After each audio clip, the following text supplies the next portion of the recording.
¿Qué es la fe? No hablo a nivel religioso o como una conciencia de un grupo. La fe es algo poderoso. Muchos lo ven como una promesa a algo mejor. Algunos lo ven como un compromiso. Otros solo lo ven como un sentimiento de anhelo de algo que no existe. Importando de qué lado del mundo hayas nacido o tus creencias, tendrás una respuesta u otra. Pero ahora quiero que visualicen esto. Digamos que Dios existe, no solo el cristiano, o si lo desean, todo un panteón. Si existe, ¿qué pasa ahora? Algunos lo verían como liberador, como la respuesta finalmente respondida. Pero esto trae algo más terrorífico a la mezcla. Si Dios existe, entonces uno nació con propósito. Y si este propósito existe, ¿cuál es? Eso es lo que este libro quiere responder. A través de un personaje que de la noche a la mañana pasa por todo un círculo emocional. Casi la faceta de la pérdida.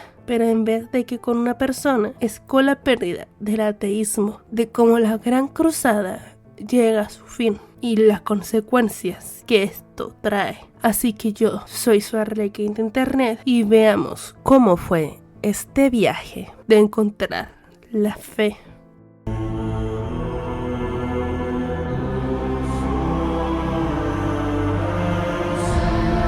Primero que todo, quiero decir que este libro es muy bueno y altamente recomendable. Y no quiero darle spoiler a nadie, sobre todo si eres pro imperio o muy fan de la Guardia de la Muerte. Así que están avisados. Y para cualquiera que esté viendo este video, que tendremos spoiler, sobre todo del desarrollo de Garro como protagonista. Ok, ya sacándome esto del camino, empecemos con...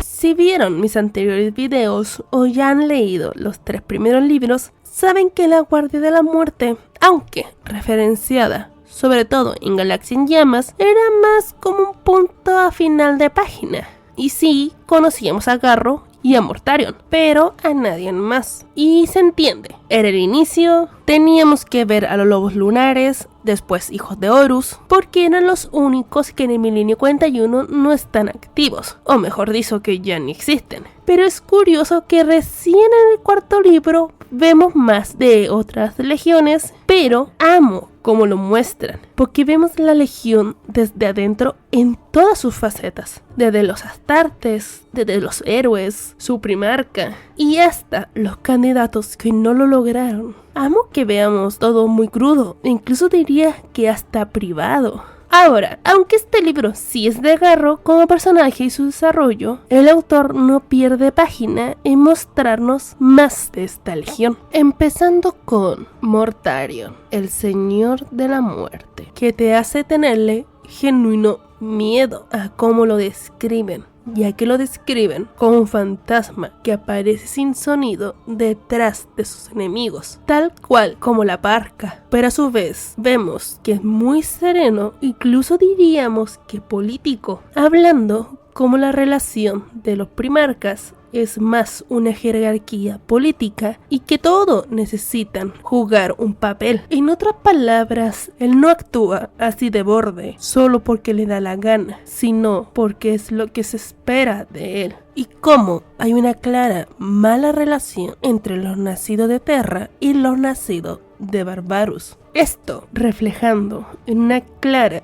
pero muy fácil división. Los nacidos de Terra están del lado del emperador y los de Barbaros están al lado de su primarca. Garro el estricto. La contestación burlona de Grulgok estaba cargada de furia. No mereces ser un miembro de la Guardia de la Muerte. Es arrogante y altanero. Siempre mira por encima del hombro. Se cree superior a los demás guerreros de la Legión. Es demasiado orgulloso. Demasiado bueno para el resto de nosotros. ¿Nosotros? Inquirió Typhon, provocando al comandante para que dijera lo que se ocultaba bajo la superficie. Para los hijos de Barbarus, Kalas, para ti y para mí, para hombres como Ugiok y Olgobak. para aquello de la Guardia de la Muerte que nacimos en nuestro puñetero planeta. Garro procede de Terra, nació ahí, hace gala de ello como si fuera una marca sagrada y siempre nos está recordando que es superior a nosotros porque ya lo usaba por la Legión antes que se le entregara a Mortarion. Gurglock meneó la cabeza. Desprecia sobremanera a mi compañía, a la hermandad, a la camaradería de nuestra logia. Es demasiado altanero como para mezclarse con el resto de nosotros, fuera de los márgenes de los rangos de autoridad. ¿Y sabe por qué?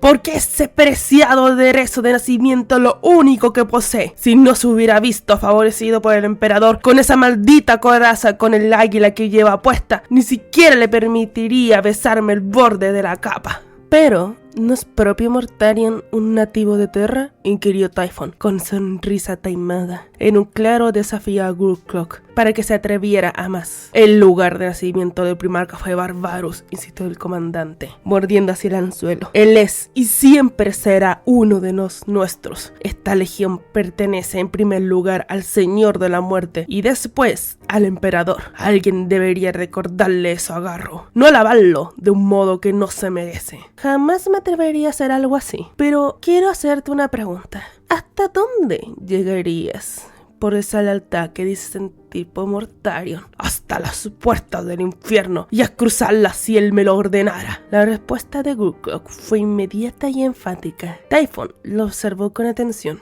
Incluso si con ello se fuera en contra de una autoridad superior, como el Sigilita, respondió Gurglock, o esos haraganes que llenan el Consejo de Terra, o incluso superior. El comandante se rió con un bufido despectivo. En primer lugar, el Señor de la Muerte, y después el Emperador. Ya lo he dicho y lo decía en serio. Si eso me convierte en un individuo de menos valía que Garro, entonces quizás lo sea. Al contrario, contestó Typhon, asintiendo, hace que tu valía aumente. Ignatius, existen ciertos poderes que están a punto de aparecer y hará falta hombres de tu calibre cuando llegue ese momento.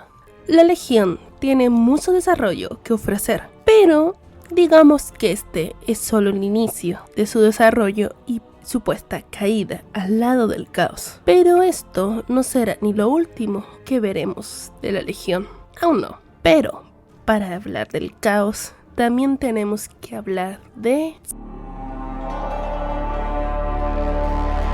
Saben, he mencionado a Keller en todos los otros análisis de libros que llevamos hasta hoy, pero jamás he hablado de ella como personaje, lo cual al fin vamos a tomar en serio, ya que aquí brilla con más fuerza. Digamos que su inicio es como una persona normal. Ok, era una criptógrafa bastante buena, siempre la alababan por captar el momento perfecto para una foto. Luego pasa su mayor trauma en las cordilleras de Cabezas Susurrantes, donde ve a demonios por primera vez. Y ante esto, que volvería loco a cualquiera, a ella la impulsa en buscar una nueva fe, y ahí encuentra el culto al emperador. Después de eso, es tocada por él mismo y se volvió su primera santa. Y sí, todo esto suena bastante bien, ¿no? Pero alguien le preguntó si ella quería esto, si ella quería tener estas visiones, que todos la vieran como algo más que una humana, que muchos la quisieran muerta. Obviamente no quería nada de esto. ¿Quién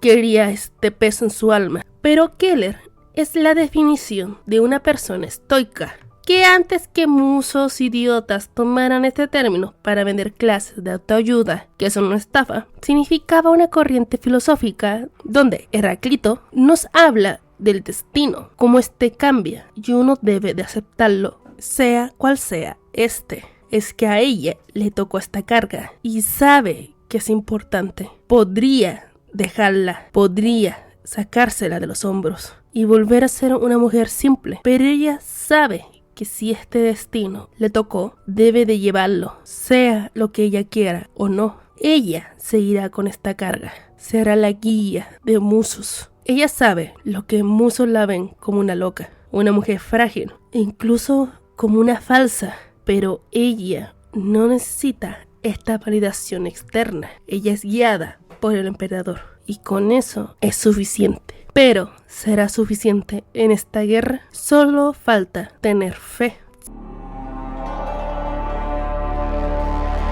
Sí, vamos a hablar de la nave. Sé que es raro, es solo el setting de la historia, pero no, esta nave es todo un personaje propio. Es fácil sacarle importancia, pero el libro no tendría su nombre si esto no fuera tan importante. Creo que todos hemos conocido a alguien que tiene un auto antiguo, que ya no está en sus mejores años, pero aún así se mantiene. Pero sobre todo, aún puede lograr lo mismo que antes. Eso es la Ace Sten. La nave es muy descrita, a detalle, en todo el libro. Pero lo más importante es todo lo que lleva por dentro. Vemos a su capitán, que sabe que este viaje será victorioso o el último. No existe punto en medio. Como todos, está asustado por cómo saldrá este viaje suicida y también si la nave aguantará. Vemos posiblemente la pelea más escalofriante escrita en estos primeros libros, con lo que podríamos decir que son los primeros marines de plaga, que es detallada en todos los sentidos. Sientes esa aura opresiva de algo desconocido. Pero lo más importante es que muestra que esta nave, con todos sus años, con todo y un escudo Geller arruinado, que básicamente los deja desnudos en la deformidad, logró lo que ninguno pensó que lograría. Y dentro de la tripulación, ni siquiera saben cómo, pero lograron llamar por ayuda. Llegaron al sistema solar, la última misión de esta nave, una nave de Terra, una nave que es muy antigua, logra su misión más importante.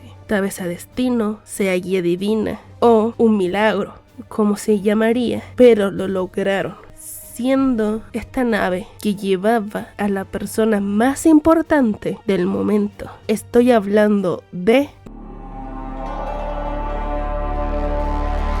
Vamos a hablar de el alma de este libro. Nathaniel Garro, marine espacial de Terra, capitán de la Guardia de la Muerte, y lo vemos como alguien muy noble, rayando hasta lo irreal. Él vio al emperador en persona, vio la entrada de su primarca. Podríamos decir que es un idealista, no de la paz, sino de la tradición, que ésta existe para mantenernos como seres humanos, más en este caso al ser un Astarte. Es algo raro. Si leen el anterior libro, es alguien muy noble y vemos le creyó de inmediato a su amigo de armas Saul Travis, pero esto no es así de fácil. Primero que todo porque este libro sí está bien escrito. Aquí vemos que su decisión no fue tomada tan a la ligera. Pero al recibir a Keller y vemos algo muy raro, la conoce, o al menos le suena. Podríamos terminar aquí, pero no. Tenemos otro personaje, uno tal vez más pequeño, pero que dejará una marca gigante en el alma de Garro. Caleb es un servidor de Garro. Era un aspirante Astarte de la Guardia de la Muerte, que no logró superar sus pruebas, pero Garro pidió el favor del emperador para dejarlo vivir y este le sirviera como su ayudante. Caleb amaba a su señor, era todo lo que él quisiera hacer, pero también era un fiel seguidor del Letitius Divinitatus. Pero aquí está lo que nadie vio venir. Él ve en su señor al elegido del emperador y da la vida para salvarlo y grita con sus últimas fuerzas: ¡Mi señor!, gritó con la sangre goteando en el fondo de la garganta. ¡Tenéis un propósito en la vida! ¡El dios emperador así lo quiere! Él asiente. Se apoya en el atril de control, asfixiándose. ¡Su mano rige todos nuestros destinos! ¡El emperador protege! Para Garro, esto es una pérdida gigante. Pero son esas palabras, las últimas que dice. El que él vive con un propósito, que lo calcomen. Si él pensó que tenía un propósito, el de morir en batalla, el de la verdad imperial, que la humanidad viviría a su costa, pero con esta nueva revelación, él queda en blanco. Y si el emperador es un dios y él tiene un propósito, ¿cuál es? Está en todo el libro este pensamiento, porque de verdad no lo sabe. Pensó que era defender a Keller, pero ella dice que él encontrará su propósito apartado de salvarla, pero que tiene que ver la verdad, que el emperador sí es un dios y que sí lo eligió a él. Pensó que era mantener vivo a su amigo, que al final cayó al caos tentado por el dios de la plaga, pero nada parece que le da una respuesta. Hasta que llega la luna, defendiendo a todos los que creían en él, a la santa, a su amigo que volvió a la luz, al lobo lunar que pensó que se había quedado anticuado ante una legión, que le llega la verdad. La esfera del planeta brilló en la oscuridad. Era el ojo de un dios que se giraba para enfrentarse a un universo que le era hostil. Garro se puso las manos en el pecho, con las palmas abiertas y los pulgares alzados para formar el saludo del águila imperial. Luego hizo una reverencia. «Estoy preparado, mi señor», dijo mirando al cielo. «Se acabaron las dudas y los temores. Solo tengo fe. Dime tu voluntad y la cumpliré». Su propósito es ser la nueva arma del emperador y va a llevar en su espalda a toda la humanidad. No solo porque es lo correcto, no solo porque es lo que cree, sino porque su fe así lo indica. Este libro es demasiado bueno. Si no fuera porque el siguiente es una de las obras con más excelencia de esta primera parte de la saga, llamaría a este libro una obra maestra, porque da de todo: ambientación, peleas que son sobre todo una tragedia, personajes con motivaciones, pero sobre todo trata el tema de la fe con profundo respeto.